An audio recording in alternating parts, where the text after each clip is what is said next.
Hey cuties, welcome to Zainab's Creativity. So আজকে আমি বানাবো একটা DIY নোটবুক বা ডায়েরি। সো এখানে আমি একটা A4 পেপার নিয়ে নিব বা A4 শীট। সো এটাকে আমি এখানে ফোল্ড করে এটাকে আমার মানে একটা স্কেল বা তোমরা সিজার দিয়েও কাটতে পারো তোমরা, বাট আমি এখানে স্কেল ইউজ করছি কাটার জন্য।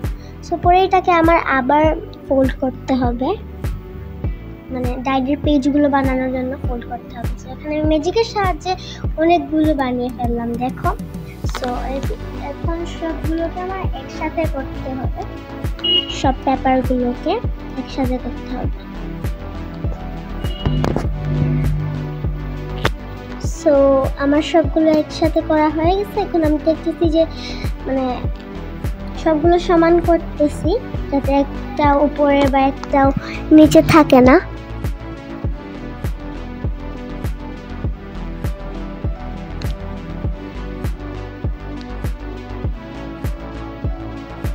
সো আমার সবগুলোকে একসাথে করা হয়ে গেছে। এখন যে পেপার ক্লিপ আছে না, ওইগুলো দিয়ে মানে এক সাইড ক্লিপ দিয়ে সেট করতে হবে। পরে এখানে গ্লু লাগাবো। গ্লু তোমরা দেখতেছো আমি অনেক লাগাইতেছি, বেশি হয়ে গেছে। সো আমি এগুলো কোনো গ্লু আমি মানে ওয়েস্ট করে সব কিছু ইউজ করছি। তোমরা কোনো কিছু ওয়েস্ট করবা না, কারণ ওয়েস্ট করা ভালো না। সো এখন আমি এটার কাভার বানাবো। সো কাভার বানানোর জন্য সেম প্রসেস দিয়ে আমাকে বানাইতে হবে, মানে সেম সাইজের করতে হবে। তো তার জন্য আমি সেম প্রসেস করছি। সো পরে আমি আবার দেখো ম্যাজিক দিয়ে আমি ডিজাইনও করে ফেলছি।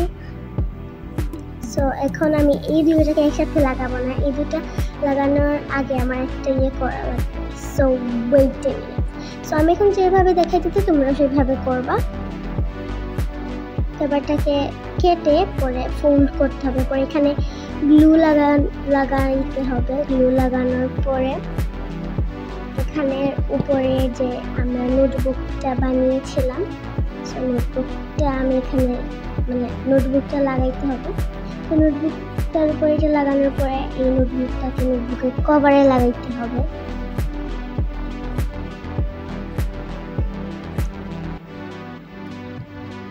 তোমরা আমাকে কমেন্ট করে বলিও যে কোন ভিডিও আমি নেক্সটে আপলোড করব। সো দেখতেই পাচ্ছ আমার ডায়েরি বানানো পুরো কমপ্লিট, বাট এখানে কিছু মানে গ্লু লাগিয়েছি যে উপরে কিছু মানে পেপারসগুলো একসাথে লাগানো আছে। সো এখন আমি যে এক্সট্রা নোটবুক বানানোর পরে দেখি তো একটু এক্সট্রা পেপার থাকে, এগুলো কাটতে হবে। সো আমি এখন কেটে ফেলছি। সো এখন ভিতরে একটা ডিজাইন আমি তৈরি করব, একটা পকেট। সো পকেট বানানো অনেক ইজি, তোমরা সবাই সেটা জানো। তাই জন্য আমি মনে করছিলাম যে ভিডিও হইতেছে, পরে এখন ফাইনালে এসে দেখি ভিডিও হয়নি। সো এনিওয়েজ তোমরা এটা পারবে হয়নি। সো এখন এটাকে এটাকে বানানোর পরে এটাকে লাগাইছি। এখন আমি এখানে দুইটা লাগাইছি, পরে আমি এখানে লিখতেছি মানে লিখে লাগাইতেছি যে জাইনাব স্টাইল। তোমরা চাইলে তোমাদের পুরো নামও লিখতে পারো বা অন্য কিছুই লিখতে পারো। ওখানে এটা আমার অনেক সিম্পল লাগতেছিল, আমি ভাবলাম আমি এখানে ডিজাইন করতেছি ব্লু পেন দিয়ে। Blue is my favourite colour, so আমি ব্লু ইউজ করেছি। তোমরা আমার চুলগুলোকে ইগনোর করো, মাঝে মাঝে আমার ক্রাফটের ভিডিও বানাইতে চুল চলে আসে। এখন চুলের কথা কি বলবো, কারেন্টই চলে গেছে। ওয়াও, বাট এনিওয়েজ আমি তো এখন আর ক্রাফট ভিডিও করা ছেড়ে দিব না, তো আমি স্টিল কন্টিনিউ করবো। তো মাঝে মাঝে এরকম হয়, নেভার মাইন্ড। সো এখন আমি এখানে স্টিকার লাগাবো। তোমরা টেডি বিয়ার ছাড়া অন্য কোনো স্টিকার লাগাইতে পারো। টেডি বিয়ার আমার একটা ফেভারিট ক্যারেক্টার, তাই জন্য আমি এটা লাগাই। তো আমি তোমাদেরকে এখানে দেখাইতেছি যে এখানের ভিতরে তোমরা জিনিসগুলোও রাখতে পারবা। সো তো দেখো আমাদের এটা পুরো রেডি। আমি এখন যেটা লিখেছি সাবস্ক্রাইব প্লিজ। সো অলরেডি এটা আমার done. So bye bye, love you.